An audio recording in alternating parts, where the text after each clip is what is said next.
Hey gang, welcome back to the channel. My name is Nicky V. I'm a studio musician and producer here in Nashville. Today we're going to do a little field trip down to Xact Tone Solutions. They do all the custom pedalboard builds for pretty much everybody here in town. I got to pick up a little satellite board, which is a little bitty pedalboard that sits on top of my studio desk, or if I'm on a bigger session, I take it and set it off to the side of my main studio board. So I figured I'd take you guys down there, introduce you to Barry and the gang, show you what they do. Everything they do is pretty much top shelf, perfect work. It's like super high attention to detail. The level of perfection, I appreciate that because I'm a OCD maniac myself and they get it. So I hope you guys enjoy this. If you're into this kind of stuff, please like and subscribe. Let me know down in the comments what you think, and I'll try to keep this kind of stuff coming. Here we go. When I get home with the pedal board, I'll play through everything to show you what each pedal sounds like and how they kind of interact a little bit. So hang in there with me on that and I'll show you what it sounds like as well. Down at Xact Tone, we got Barry and Eric here. Appreciate you guys putting up with this. And I'm gonna hand the phone to Barry. Yeah. He's gonna shoot, and Eric's going. Gosh, my finger was in it. It's all good, man. Fingers are cool. That's how we make our money. Oh, there you go. So, dude, can you tell us what all we did here? Because I don't know what I'm doing, first of all. So I just give them all the pedals, and they know the correct order to put them in. This is what they do. They specialize in this. And so I gave them all the pedals and said, hey, do it however you need it, because I pulled different stuff off and swapped things around and messed it up. Yeah, I think mostly you came in and said, hey, add this Mel 9. And I think you had put this in place of a different pedal. Yeah. Delay or some other sort of thing that was not a boost, so it was kind of in the wrong place in the signal. So moved it signal wise, readjusted this bottom row and this a little bit too to fit this Mel 9 in here, and these are cool. I love that thing. So this pedal right here is Owen Barry's new pedal. It says #1 Proto on it. I don't know if it's actually #1 or not, but yeah, we know Owen. He's awesome. Yeah, we love awesome. Owen. You guys need to go follow Owen. So he's got a batch of these out now, I think. And also go check out some of Xact Tone. You guys have your own line of pedals too, like the Winford Drive is really popular. And yep. You have a bunch of those. So check that on their website. I'll put a link down in the description. But what's the order, man? What do you got rolling? Well, I got a little cheat sheet here. So into this little box here, Archer, SL. There was an SL drive in there. This is the old one, I think. This is the old one. So now we got to do another one. I thought I made a new one. All right, I'll make you a new one. Here, Archer, overdriver, boost thing. Or no, the Mel 9 is first. Here, Mel 9. I can look at my own cables here. You're good, man. Archer, overdrive, boost thing, and then boost into, thing. I think it's the front end of this, so the univibe part, and then kind of in the loop of this is the delay. Yeah. And then back in here in the reverb part, and then back out. So it goes here, back to here, and then to the out. Killer. Awesome. Do you guys got any like cool pedals you guys are putting out anything, or what pedal do you guys have that nobody uses that they should be using? I don't know. So I know, like, sometimes your most popular thing, it's not like you're like, why are you guys getting this? You know, the sleeper. Yeah, what's the sleeper pedal for you guys? I'd say the Teos Boost. Teos Boost. And I forget about that one. Whenever I test one to ship out, I'm like, oh, this is really good. Why don't we move more of these? They are cool. So what's the Teos Boost? Is it like a Billy Gibbons kind of thing or something? Color sound power booster with some tweaks. It's in that line. That is very cool. I like the Shape Charger myself. What's that one do? It's a boost, but it's got a low end roll off, so it can be a treble booster thing. Okay. But then it's also got a mid range sweepable thing. Let's put that on my 4th board. They've done 3 boards for me so far. My main studio board, my fly board, and this is like a little satellite auxiliary board. So this sits on top of my desk. And then when do you bring this one out? If there's a session how do you know, oh, I need to take this? If there's something where I need a bunch of colors. So this is just basically different colors is all this is. My main studio board has like 3 or 4 overdrives on it. But if I want to have these there, if I just need this is like the crazy send it over the top if you need like the extra 3 to 5% on the Owen Boost. And this is just different color stuff. It's like a bridge machine. So anytime you need like a weird color on a bridge, you get this board and something comes on. Just hit some random pedals and you'll get a different sound coming out. Or that thing you need that's kind of unique on the second verse. Exactly, yes. Yeah. So something slightly differently colored than the rest of the song, so you let it know it doesn't sound exactly like the first verse. First of all, I want to show you guys this too. Like, this is how you know these guys are on. Like, look at how straight every one of these little lines are down here. It's like everything, if you're an OCD nut like myself, is flawless, and the wiring is obviously top shelf. I know they get awkward when I'm sitting here talking about. Yeah, you can see how much I use it. It's kind of all rusty and tarnished. And it's important to have like all of your gear actually work all the time, because the last thing I want to do is be worrying about something buzzing or cutting in or out, so you can actually just focus on the music you're making. If you're a working pro, you need to be able to rely on your gear. Yeah. And I got tired of, playing dirty rodeos and stuff when I first got to town and everything crackling on me, and I bring it down here. and I plug it in. It's literally the last thing I have to worry about because this is all they do every day, and this is right up their alley. Yeah, the headspace thing I think is often overlooked when you're going in to be creative and you are suspicious of your own thing. It's a very undermining feeling. This course is coming up. Is that pedal I'm getting ready to hit going to cut out on me or something? Yeah, especially if it's a new room or new people or something, and you have that added pressure of, oh, I'm making a good impression here. Exactly. Like you don't want anything to go wrong. This is like the teddy bear effect. Right. It makes you feel good knowing that it's there and that it's going to work. Yeah. So, guys, I really appreciate you. Our pleasure. If you guys have any questions, what's the best? They just email you guys. Even if you're like out of state too, they can just mail you. Support at Xact Tone or at Xact Tone on Instagram. Usually the best ways to get us. Yeah, and they can just they just like mail you guys a box of pedals and they do this kind of stuff. Yeah, we have several boxes waiting. It's like pedal heaven. Yeah. To be put together. So yeah, all over the world at this point. Thanks, guys. Appreciate you. Thanks, Nicky. So I want to take a little small detour. This is called the Berry Hill area, and all these little places, or a lot of them, are studios.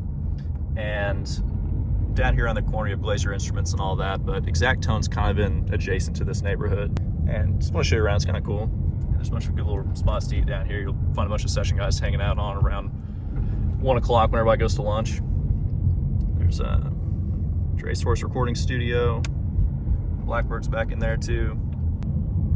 And over there is the world famous Glacier Instruments, so best repair shop in Nashville in my opinion. Uncle Larry's already walked you through there. I ran into 2 musicians and a producer there at Baja. So like I said before, anytime you're out and about, be friendly, shake hands, that kind of stuff, because this entire business is built on relationships. It's literally the only part of Nashville I don't like, this right here. There's a ton of this. One of the best ways you guys can support the channel is to hit those Sweetwater affiliate links down in the description. I tried to keep the channel as unsalesy as I possibly can because there's so much of that out there. I try not to do too many like pedal videos for companies or anything like that, which is how a lot of us make our money here on YouTube. So if this helps out, if you guys end up purchasing anything through those links, like say you want this or any one of these, I'll put the links to all those down there. Sweetwater gives me a small cut. So I'm going to try to do a quick little run through of what all this sounds like now. So we start off going into the Mel 9. This is basically a Mellotron. I pretty much just used the flute setting and the clarinet setting. So here's the flute one sounds like.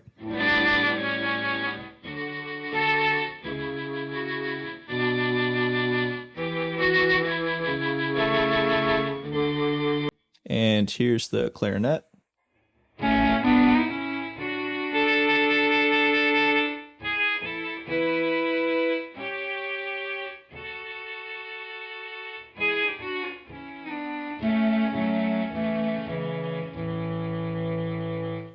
Like I said earlier, it's just something, it's kind of nice sometimes tucked in under a mix. If you don't have a keys guy with you that day, you're on a demo session or something like that, it's cool to be able to pull out some kind of keys-esque sound if you need that kind of throwback 60s, 70s thing happening.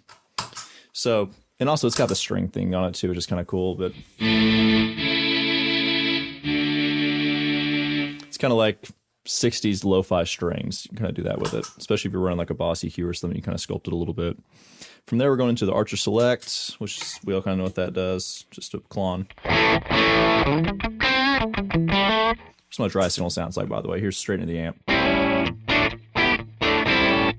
I'm going into a Bassman, into a Celestion cabinet with a Royer 121 on it in there. So here's the clone. Dry. From there, we're going into a Nobles ODR1 Anniversary.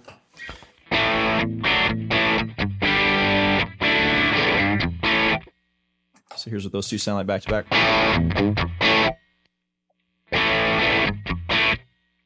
Just different colors. And like I said, that's the whole point of this board, is just having different colors to play with. When I'm stacking different parts, I don't want the same exact sound I'm stacking with. I'm not changing amps and all that.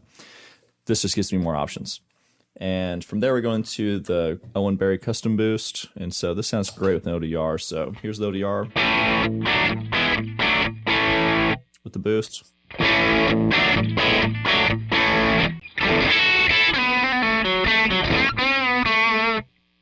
Push the boost a little more.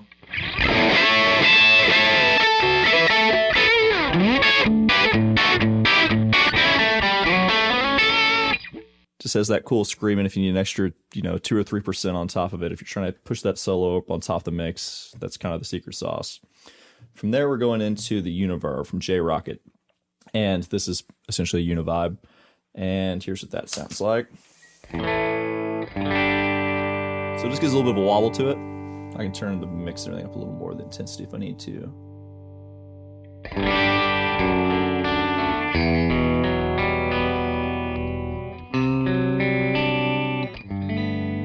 And it's got a spring verb in it as well, which is cool.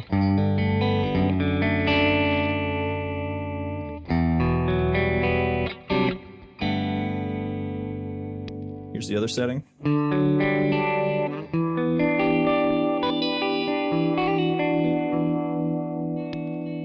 What's cool about that is you can split it so it goes to a delay next, then back to the verb. So we can use all the modulation effects, and then it shoots it to this delay, which I pretty much use it as like a slapback. And then it goes straight back into the verb. So you can actually keep your signal chain a little more correct, if you want to call it that, going from modulation to delay back to reverb. So here's what this delay sounds like by itself. I use it just as a slapback, like I said. So it's like on tic-tac guitar parts, you know, if you got...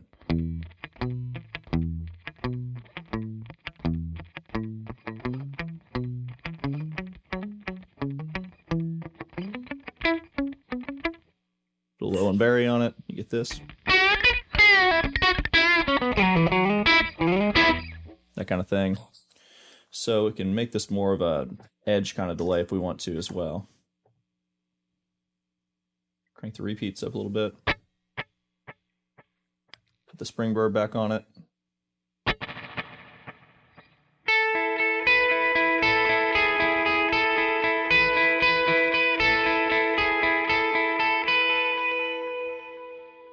A little ODR on it.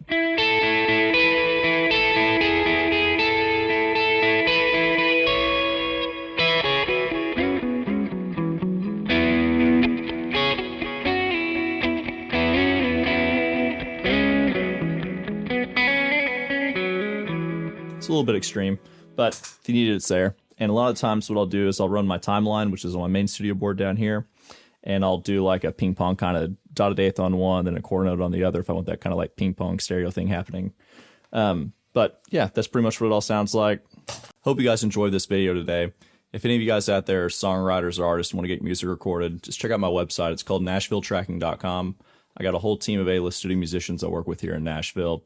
People send us their songs from all over the world, and we go into the studios and we record them for them and send them back. So if you're curious about how that works, just go to my website. I walk you through the whole process. I also do guitar lessons on there, and I do just overdubs for me to play on your track. So hit me up on there. If you like this kind of stuff, please like and subscribe. Let me know down in the comments what you think. And make sure to give the guys over at Xact Tone a follow. That wasn't really a planned thing this morning. I just kind of woke up. I got the invoice from saying, hey, your board's done. And I called Barry and I was like, hey, man, is it cool if I come in there and shoot a video and kind of show everybody what you guys do? He was like, yeah, man, come on. So big thanks to them for being cool and rolling with the flow on that. And give them a follow. Like I said, they do a lot of cool stuff. And so, like, say Peter Frampton's getting a pedal board done, they'll walk you through that and show you what it is on their page, which is pretty cool. Or pretty much any act that's coming out of Nashville, most likely their pedal boards are done by Xact Tone. So give them a follow. They're always doing cool stuff, and they're super knowledgeable. So you can learn a lot watching on their channel. Appreciate you guys. Thanks.